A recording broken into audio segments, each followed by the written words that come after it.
નમસ્કાર વિદ્યાર્થી મિત્રો, કેમ છો? તો સ્વાગત છે તમારું આપણી યુટ્યુબ ચેનલ ચાલો શીખીએ પર. તો વિદ્યાર્થી મિત્રો, આપણે આ વિડીયોમાં જે નવી સ્વાધ્યાય પોથી આવી છે ધોરણ 8ની ભાગ 1, એમાં ગુજરાતી વિભાગમાં પાઠ નંબર 1 આ તો ઈશ તણો આવાસ એનું સંપૂર્ણ સ્વાધ્યાય પોથીનું સોલ્યુશન જોવાના છીએ. તો ચાલો શરૂ કરીએ. પાઠ નંબર 1 એમાં પહેલો જ પ્રશ્ન વિદ્યાર્થી મિત્રો આપેલો છે તમને.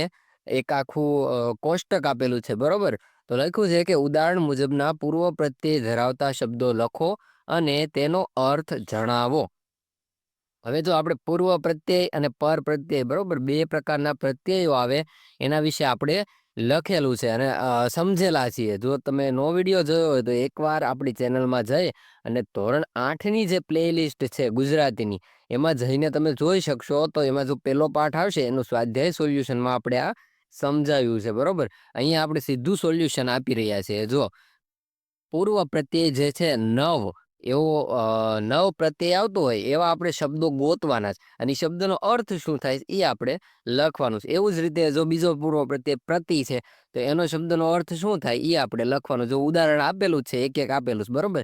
જેમ કે નવ નિર્માણ, બરોબર, તો એનો અર્થ શું થાય કે નવું નિર્માણ. પ્રતિદિન, તો એનો અર્થ શું થાય? દરેક દિવસ. હવે જો નવ નિર્માણમાં નવ રહ્યો એ પૂર્વ પ્રત્યય છે, બરોબર? પ્રતિદિનમાં પ્રતિ જે છે એ પૂર્વ પ્રત્યય છે. એવી રીતે આપણે અલગ અલગ નવ વાળા અને અલગ અલગ પ્રતિવાળા શબ્દો ગોતી અને લખવાના છે અને એનો અર્થ લખવાનો છે. જો મેં તમને પહેલા જ લખેલું છે કે નવ પલ્લવ એટલે શું થાય? નવા પાંદડા. પછીનો શબ્દ નવયુગ એટલે નવો યુગ. પછી નવ સર્જન એટલે નવું સર્જન. પછી નવ ભારત એટલે નવું ભારત. પછી છે આ બાજુ પૂર્વ પ્રત્યય વાળા તો કે પ્રતિષ્ઠા, તો પ્રતિષ્ઠાનો અર્થ થાય આબરૂ. પ્રતિસાદ એટલે જવાબ, બરોબર? આપણે કોઈને કહીએ કે આને આ વસ્તુમાં પ્રતિસાદ આપ્યો અથવા તમારે આ વસ્તુમાં પ્રતિસાદ આપવાનો છે, પ્રતિસાદ એટલે જવાબ આપવાનો. પ્રતિબંધ એટલે મનાઈ. ઘણી જગ્યાએ પ્રતિબંધ હોય એટલે મનાઈ કહેવાય. પ્રતિસ્પર્ધા એટલે કે વિરોધી સ્પર્ધા. હવે એમાં એક બીજો શબ્દ બને પ્રતિસ્પર્ધી, એટલે તમારી વિરોધમાં જે સ્પર્ધામાં ઉતરે એને પ્રતિસ્પર્ધી કહેવાય. ચાલો, પ્રશ્ન નંબર 2, શબ્દનો અર્થ ધારી સાચા અર્થ નીચે ટીક માર્ક કરો, બરોબર? આ જે પ્રશ્ન નંબર તમારે આપેલો છે એમાં સાચા અર્થ નીચે ટીક માર્ક આપણે કરવાનું. જો ઉદાહરણ આપેલું પ્રતિપળ, તો પ્રતિપળનો અર્થ શું થાય? તો 2 ટીક માર્ક આપણે ઓલરેડી આપેલા છે. એક છે પળે પળ અને બીજું છે દરેક પળ, બરોબર? દરેક પળ કયો કે પળે પળ, જો આ બંનેનો અર્થ શું એક જ થાય એને કહેવાય પ્રતિપળ. હવે એક નીચેનો શબ્દ આપેલો, જો ઈશ, પેલો તે, તો ઈશનો અર્થ શું થાય? આપણે કવિતામાં શીખાતા, બરોબર? બધાને આવડવું જોઈએ. એમાં જો આપેલા માલિક, પછી ખાટલાના પાયાને જોડતું લાકડું, પછી પરમેશ્વર, ધણી કે ઈશ્વર. તો ઈશનો અર્થ થાય પરમેશ્વર અને ઈશ્વર, આ બંને સાચા આવે. પછી જો બીજું આવાસ, તો આવાસનું શું થાય? આવાસનું જો સાચું આપેલું છે ઘર થાય અને એક નિવાસ સ્થાન થાય અને એક વસવાટ થાય. આ ત્રણેય શબ્દો નીચે આપણે ટીક માર્ક કરવાનું છે. પછી ત્રીજું હાસ એટલે શું થાય? તો કે હાસ એટલે હાસ્ય અને હસવું તે, બરોબર? પછી ચોથું અથરું એટલે કે ઉતાવળું, બરોબર? ઉતાવળા નીચે ટીક માર્ક કરવાનું અને અધીરું જે છે એના નીચે ટીક માર્ક કરવાનું. જો મેં તમને અહીંયા વાદળી અક્ષરમાં લખેલા છે એ બધા સાચા છે એટલે એની હેઠે આપણે ટીક માર્ક કરી દેવાનું છે. પછી પાંચમું સહિયારું એટલે ભેગું અને વહેંચું ન હોય તેવું. આ બંને શબ્દો નીચે આપણે ટીક માર્ક કરવાનું. ચલો, પ્રશ્ન નંબર 3, આપેલા વાક્યમાં રેખાંકિત શબ્દને સ્થાને કૌંસમાં આપેલા શબ્દોનો ઉપયોગ કરી નવું વાક્ય બનાવો. જો એક ઉદાહરણ આપેલું, પેલા સમજી લઈએ શું કરવાનું છે. નરસિંહ મહેતાએ શ્રી કૃષ્ણને પોતાના સ્વામી કહ્યા છે. એવું જો કૌંસમાં દાસ શબ્દ આપેલો, જોયો તમે કૌંસમાં? તો સ્વામી નીચે લાઈન છે, એક અંડરલાઈન આપેલી છે. તો આપણે શું કરવાનું છે કે સ્વામીની જગ્યાએ આપણે દાસ કરવાનું, પણ એ પ્રમાણે આપણે વાક્યમાં તે થોડો ફેરફાર કરવો પડશે. જો અહીંયા લખેલું છે કે નરસિંહ મહેતા પોતાને કૃષ્ણના દાસ ગણાવે છે. જો આપણે દાસ શબ્દ મૂકવાનો, પણ વાક્ય જે છે એનો અર્થ ફરવો જોઈએ નહીં. જો પેલું હતું કે નરસિંહ મહેતા કૃષ્ણને પોતાના સ્વામી ગણાવે છે, એટલે કૃષ્ણ પોતે નરસિંહ મહેતાના સ્વામી છે, એટલે એનો અર્થ તો એ જ થાય કે નરસિંહ મહેતા કૃષ્ણના દાસ છે, બરોબર. એવી રીતનો આપણે બીજા વાક્યો બનાવવાના. વાક્ય આપેલું પેલું છે કે પુષ્પ તણી પાંદડીએ બેસી હસતું કોણ ચિરંતર હાસ, બરોબર. તો એ હાસની જગ્યાએ આપણે રુદન લગાડવાનું છે. તો અહીંયા જો લખેલું પુષ્પ તણી પાંદડીએ બેસી રડતું કોણ ચિરંતર રુદન, બરોબર. હસતું હતું એની જગ્યાએ આપણે રડતું શબ્દ પણ મૂકવો પડે, તો અહીંયા રુદન પાછળ આવે.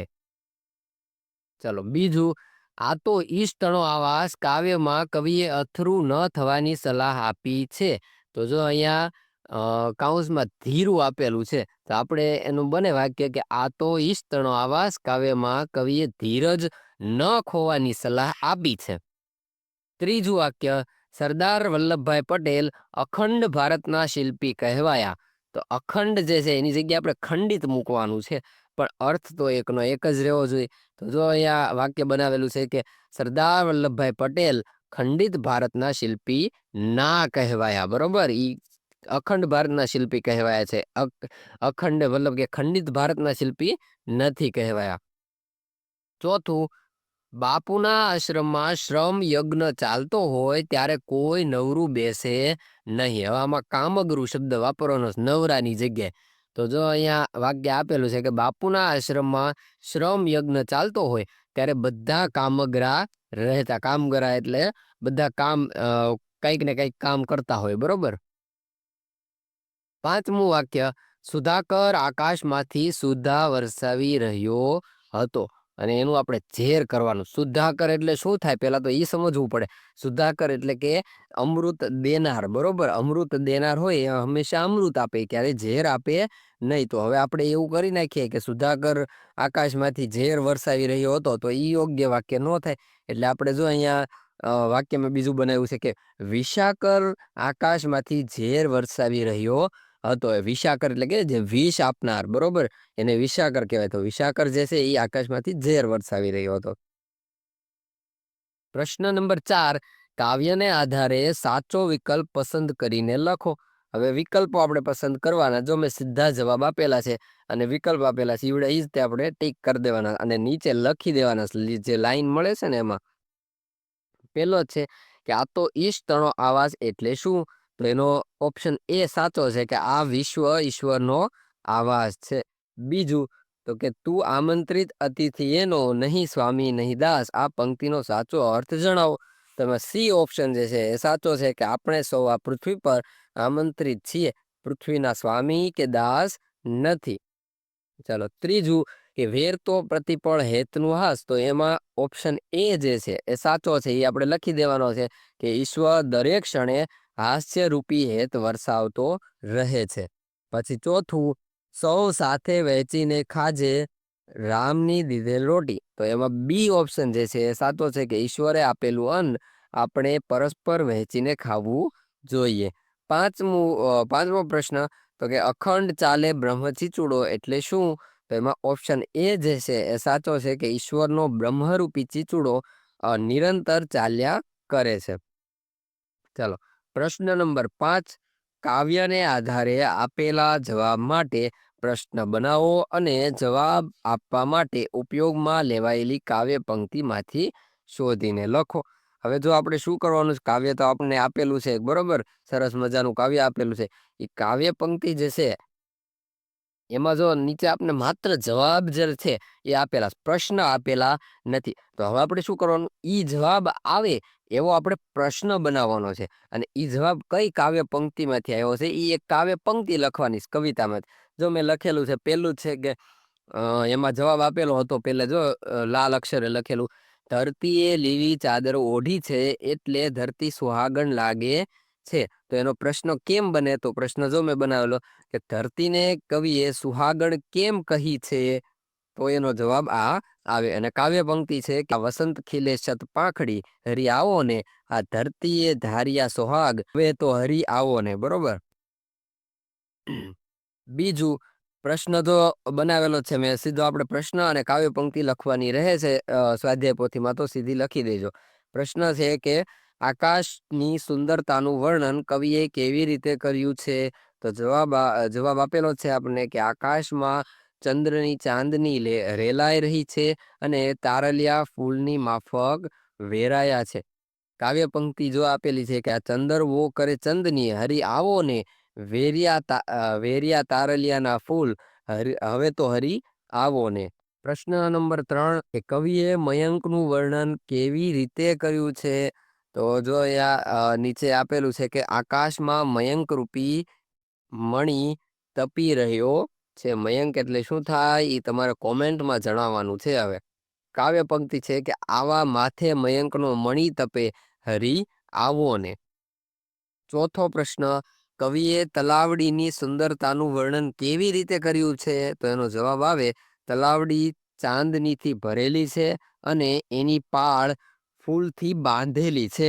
કાવ્ય પંક્તિ છે કે આ ચંદની ભરી છે તલાવડી હરી આવો ને ફૂલડીએ બાંધી પાળ હવે તો હરી આવો ને. પાંચમો પ્રશ્ન કવિએ હૈયાના ભાવને કોની સાથે સરખાવ્યા છે? એનો જવાબ આપને આપેલો છે. આપણે પ્રશ્ન લખવાનો છે, ખાસ ધ્યાન રાખજો. કવિએ હૈયાના ભાવને જળમાં ઉઘડેલા પોયણા સાથે સરખાવ્યા છે. કાવ્ય પંક્તિ છે કે આ જળમાં ઉઘડેલા પોયણા હરી આવો ને એવા ઉઘડેલા હૈયાના ભાવ હવે તો હરી આવો ને. પ્રશ્ન નંબર 6 પ્રશ્નોના ઉત્તર લખો. હવે આપણે ક્વેશ્ચન આન્સર પ્રશ્નોના જવાબ લખવાના છે. પહેલો પ્રશ્ન છે કે કવિએ માનવીને આમંત્રિત અતિથિ શા માટે કહ્યો હશે? આપણે કવિતા ભણ્યા એટલે આપણને ખબર હોવી જોઈએ. એવી રીતે એમાંથી જવાબ લખવાનો છે. જો અહીંયા જવાબ આપેલો છે કે કવિ કહે છે કે વિશ્વ ઈશ્વરનું ઘર છે અને આપણે બધા એમના મહેમાન છીએ. ઈશ્વરની કૃપાથી જ આપણને બધું મળે છે. આપણું જીવન મર્યાદિત છે. તેથી કવિએ આ માનવીને આમંત્રિત અતિથિ કહ્યો છે. આ કાવ્યનો મુખ્ય સંદેશ, જો બીજો પ્રશ્ન, આ કાવ્યનો મુખ્ય ભાવ, મુખ્ય સંદેશ શું છે?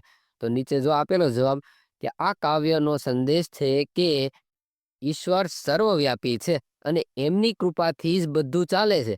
આપણે સંતોષથી જીવવું જોઈએ અને મહેનત કરતા રહેવું જોઈએ. સૌ સાથે પ્રેમથી વહેંચીને ખાવું જોઈએ. આ બધો જે છે એ કાવ્યનો મુખ્ય સંદેશ છે.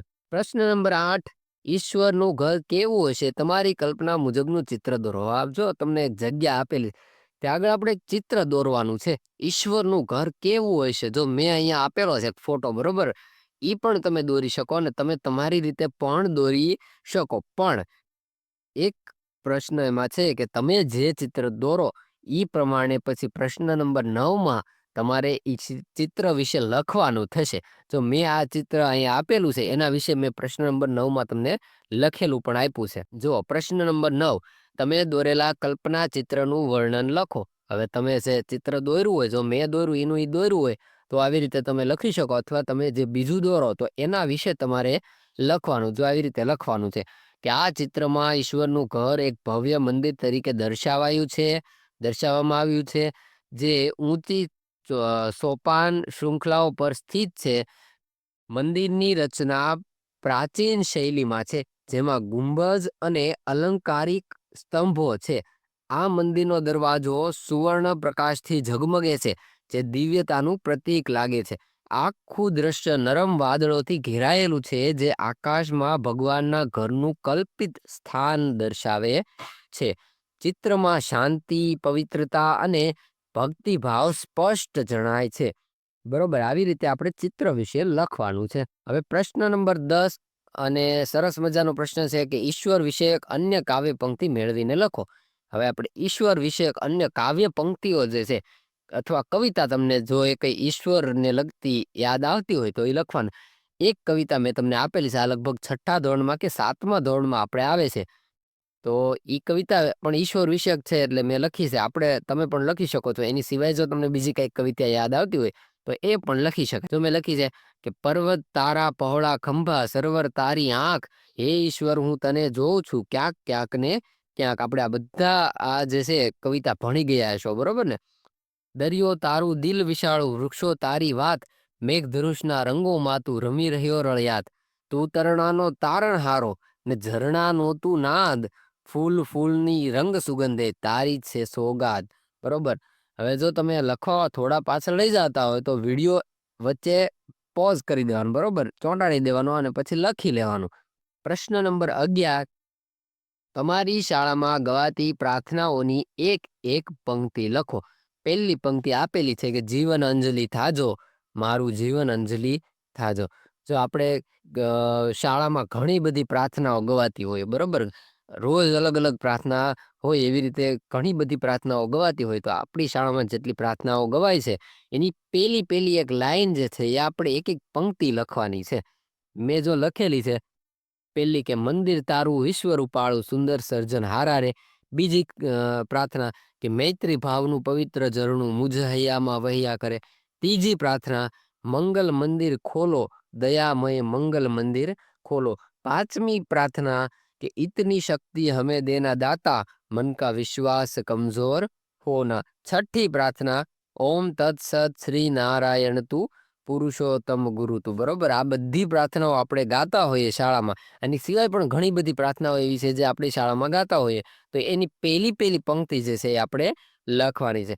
તો વિદ્યાર્થી મિત્રો, અહીંયા આપણો વિડીયો પૂર્ણ થાય છે અને નવી સ્વાધ્યાય પોથીના બધા જ વિડીયો આપણી ચેનલમાં મળી રહેશે.